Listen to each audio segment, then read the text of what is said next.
ദൈവ തിരുനാമത്തിന് മഹത്വമുണ്ടാവട്ടെ. Bible reading പ്രോഗ്രാമിൽ സംബന്ധിക്കുന്ന എല്ലാവർക്കും കർത്തൃനാമത്തിൽ സ്നേഹവന്ദനം. അപ്പോസ്തലനായ പൗലോസ്ലീഹ റോമർക്കെഴുതിയ ലേഖനം അതിൻ്റെ അവസാനത്തെ അധ്യായം 16-ാം അധ്യായമാണല്ലോ നാം ഇന്ന് വായിച്ച് ധ്യാനിക്കുന്നത്. കഴിഞ്ഞ 16 ദിവസങ്ങളിലായി റോമാലേഖനം വായിക്കുവാനും അല്പസമയം അതിനെപ്പറ്റി ചിന്തിക്കുവാനും ഉള്ള അവസരം സർവശക്തനായ ദൈവം നമുക്ക് നൽകി. നാം വായിക്കുകയും ധ്യാനിക്കുകയും ചെയ്ത കാര്യങ്ങളൊക്കെ നമ്മുടെ മനസ്സിൽ നിലനിൽക്കുവാനും അതനുസരിച്ച് പ്രവർത്തിക്കുവാനും പരിശുദ്ധാത്മാവ് നമ്മെ സഹായിക്കട്ടെ.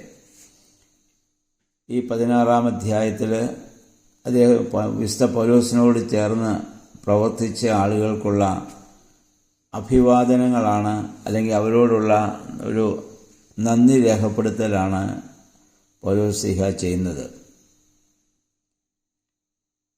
അതിൽ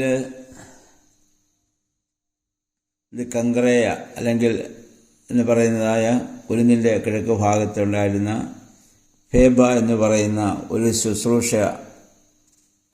ചെയ്തിരുന്ന ഒരു സ്ത്രീയെക്കുറിച്ച് പൗലോസ്ലീഹ അവിടെ പ്രത്യേകമായിട്ട് പേരെടുത്തു പറയുന്നുണ്ട്. കോരിന്തിൽ വെച്ച് പൗലോസ്ലീഹയാൽ എഴുതപ്പെട്ട ഈ ലേഖനം റോമിലേക്ക് കൊണ്ടുപോയത് ഈ സ്ത്രീ ആയിരുന്നുവെന്ന് സഭാചരിത്രത്തിൽ വായിക്കുന്നുണ്ട്. വിശുദ്ധ പൗലോസ്ലീഹ ഉൾപ്പെടെ പല ആളുകൾക്കും അവൾ സഹായം ചെയ്തിട്ടുണ്ട്. അതുപോലെ തന്നെ അക്കീലാസ്, പ്രിസ്കില്ല, അപ്പോസ്തല പ്രവർത്തികളിലും ഇവരെക്കുറിച്ച് പൗലോസ്ലീഹ പറയുന്നത് നമ്മൾ കേട്ടതാണ്. കൂടാതെ 1 കൊരിന്ത്യർ 16-ാം അധ്യായത്തിൽ ഒക്കെ ഈ ഇവരെക്കുറിച്ച് വീണ്ടും നമുക്ക് കാണാനായിട്ട് സാധിക്കുന്നുണ്ട്. അവരുടെ ഭവനം വിശ്വാസികൾക്ക് ആ കാലത്തൊരു വലിയ അഭയസ്ഥാനമായിരുന്നു. ധൈര്യമായിട്ട് അവരുടെ ഭവനങ്ങളിൽ ചെല്ലുവാനും ഒന്നിച്ച് പ്രാർത്ഥിക്കുവാനും ദൈവത്തെ ആരാധിക്കാനും ഒക്കെ ഉള്ള അവസരം ഈ അക്കീലാസും പ്രിസ്കില്ലയും അവരൊക്കെ ചെയ്തു കൊടുത്തതായി ഇതിനു മുൻപ് നമ്മൾ വായിച്ചിട്ടുള്ളതാണ്. 17-18 വാക്യങ്ങളിൽ പൗലോസ്ലീഹ ആവശ്യപ്പെടുന്നത് വ്യാജ ഉപദേഷ്ടാക്കളിൽ നിന്ന് നിങ്ങൾ വിട്ടുനിൽക്കണമെന്നുള്ളതാണ്. ആദിമസഭയിൽ അപ്പോസ്തോലിക കാലത്ത് ഒരുപാട് വേദവിപരീതങ്ങളും വിശ്വാസ വിപരീതങ്ങളും ഉണ്ടായി. കാരണം യേശുക്രിസ്തുവിൻ്റെ പുനരുദ്ധാനത്തെ ഉൾക്കൊള്ളുവാൻ സാധിക്കാതെ വന്ന ആളുകൾ അപ്പോസ്തലന്മാരുടെ പ്രസംഗങ്ങളൊക്കെ വേദവിപരീതമാണെന്നും വിശ്വാസവിപരീതമാണെന്നൊക്കെ പറഞ്ഞു നടന്നിരുന്നു.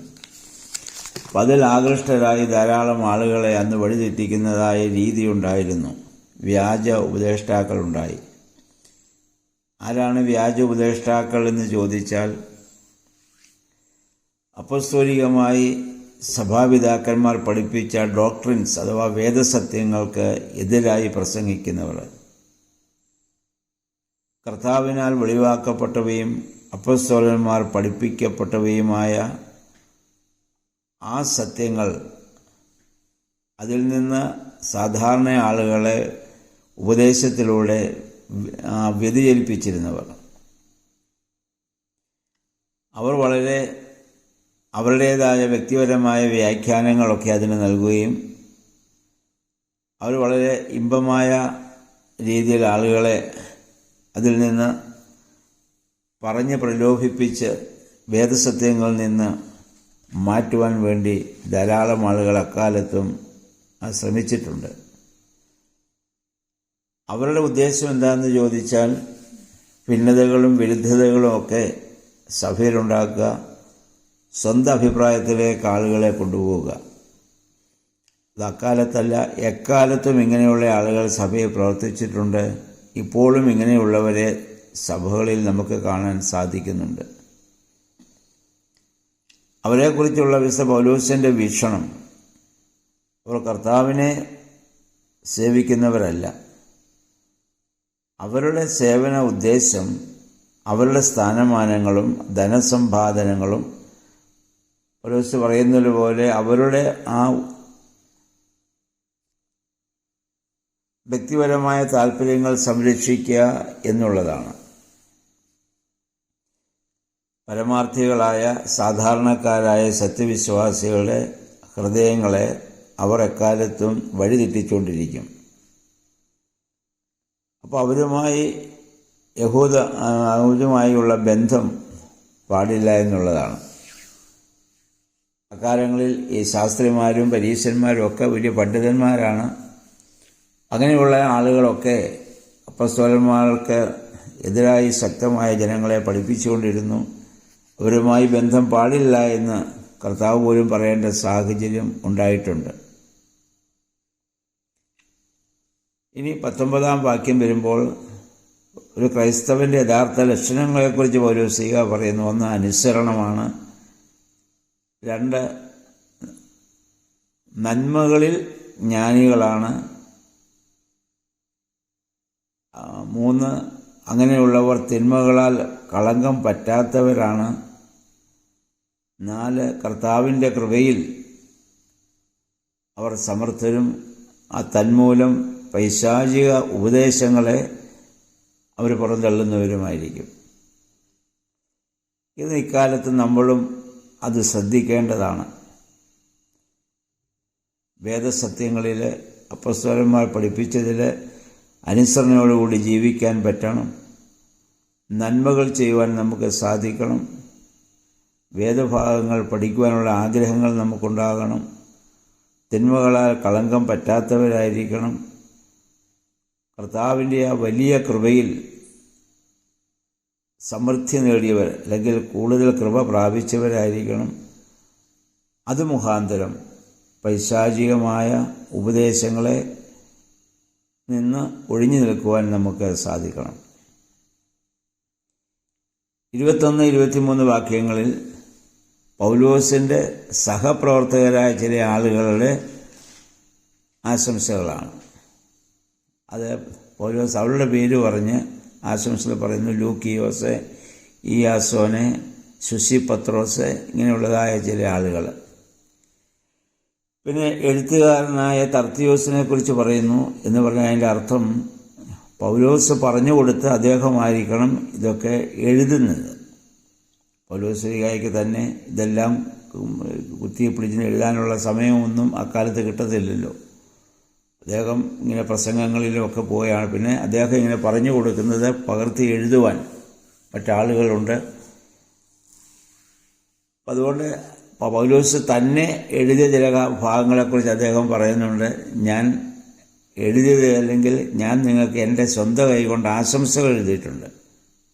1 കൊരിന്ത്യർ 16:21, കൊലോസ്യർ 4:18, ഗലാത്യർ 6:11, 1 കൊരിന്ത്യർ 1:14. ഈ ഭാഗങ്ങളൊക്കെ വായിക്കുമ്പോൾ നമുക്കത് മനസ്സിലാവും.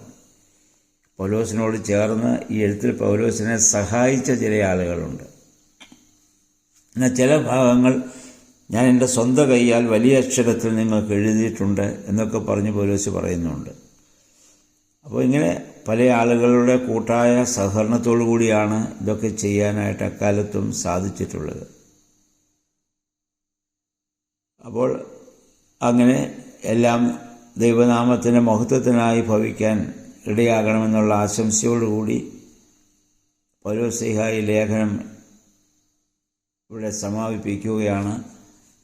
നമുക്കറിയാം ഈ റോമാലേഖനം 1 മുതൽ 11 വരെയുള്ള അധ്യായങ്ങൾ നമ്മൾ നേരത്തെ അത് ചിന്തിച്ചതാണ്. ദൈവശാസ്ത്രപരമായ വലിയ ചിന്തകളാണ് അടങ്ങുന്നതെങ്കിൽ 12-ാം അധ്യായം മുതൽ അദ്ദേഹം എങ്ങനെ ഒരു വിശ്വാസി ഭൂമിയിൽ ജീവിക്കണം, മറ്റുള്ളവരോടുള്ള അവൻ്റെ മനോഭാവം എന്തായിരിക്കണം എന്നീ കാര്യങ്ങളെക്കുറിച്ചുള്ള ഉപദേശങ്ങളായിരുന്നു. അതുകൊണ്ട് ഇന്നും പൗലോസ് അപ്പോസ്തലൻ്റെ ദൈവശാസ്ത്രപരമായ വീക്ഷണങ്ങൾ ശക്തമായി നിലനിൽക്കുന്ന ഒരു ലേഖനമായിരുന്നു റോമാലേഖനമെന്ന് നമുക്കറിയാം. അത് വായിക്കുവാനും ധ്യാനിക്കുവാനുമുള്ള അവസരം സർവശക്തനായ ദൈവം നമുക്ക് നൽകി. ദൈവത്തെ നമുക്ക് മഹത്വപ്പെടുത്താം.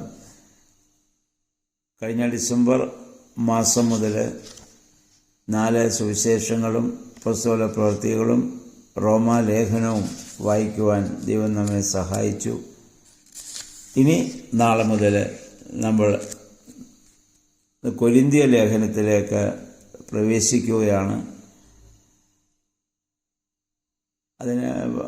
അതും 2 ലേഖനങ്ങളായിട്ടാണ് പൗലോസ് എഴുതിയിട്ടുള്ളത്.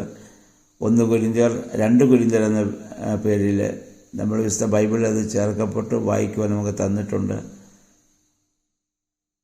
നല്ല സമൃദ്ധമായ അനുഗ്രഹങ്ങൾ നിറഞ്ഞ ഒരു സമൂഹമായിരുന്നു കൊരിന്ത്യരുണ്ടായിരുന്നത്. എന്നാൽ അതോടൊപ്പം അധാർമികമായ പല ചിന്തകളും പ്രവർത്തനങ്ങളും ആ സഭാവിശ്വാസികളുടെ ഇടയിലും ഉണ്ടായിട്ടുണ്ട്. വിഭാഗീയ ചിന്തകൾ ശക്തമായി ഉണ്ടായിട്ടുള്ള ഒരു സഭയാണത്. അവരോടൊക്കെയുള്ള പൗലോസിൻ്റെ ഉപദേശങ്ങളും നിർദ്ദേശങ്ങളും അദ്ദേഹത്തിൻ്റെ വേദനകളും ഒക്കെ ഈ കൊരിന്ത്യ ലേഖനത്തിൽ നമുക്ക് വായിക്കുവാനായിട്ട് സാധിക്കുന്നുണ്ട്. അപ്പോൾ അത് വായിക്കുവാനും ധ്യാനിക്കുവാനും ദൈവമേ, പരിശുദ്ധാത്മാവേ, ഞങ്ങളെ ശക്തീകരിക്കണമേ എന്ന് നമുക്ക് പ്രാർത്ഥിക്കാം. ഇതുവരെ ദൈവം ചെയ്ത ഇത് വായിക്കുവാനും ധ്യാനിക്കാനും ദൈവം നമുക്ക് തന്ന എല്ലാ കൃപകളെയും ഓർത്ത് ദൈവത്തെ നമുക്ക് മഹത്വപ്പെടുത്താം. അതുപോലെ തന്നെ ഇങ്ങനെ ഒരു അവസരം നമുക്കുണ്ടാക്കി തന്ന ഡൽഹി വനിതാ സമാജത്തിൻ്റെ ഭാരവാഹികൾ, ആരുടെയും പേരുകൾ പ്രത്യേകം എടുത്തു പറയുന്നില്ല, അതിനോട് സഹകരിക്കുന്ന എല്ലാവരെയും സർവശക്തനായ ദൈവം അനുഗ്രഹിക്കട്ടെ എന്നുള്ള പ്രാർത്ഥനയോടെ എല്ലാവർക്കും നല്ല ഒരു ശുഭദിനം ആശംസിച്ചുകൊണ്ട് നിർത്തുന്നു. ദൈവനാമം മാത്രം മഹത്വപ്പെടുവാൻ ഇടയായിട്ട് തീരട്ടെ.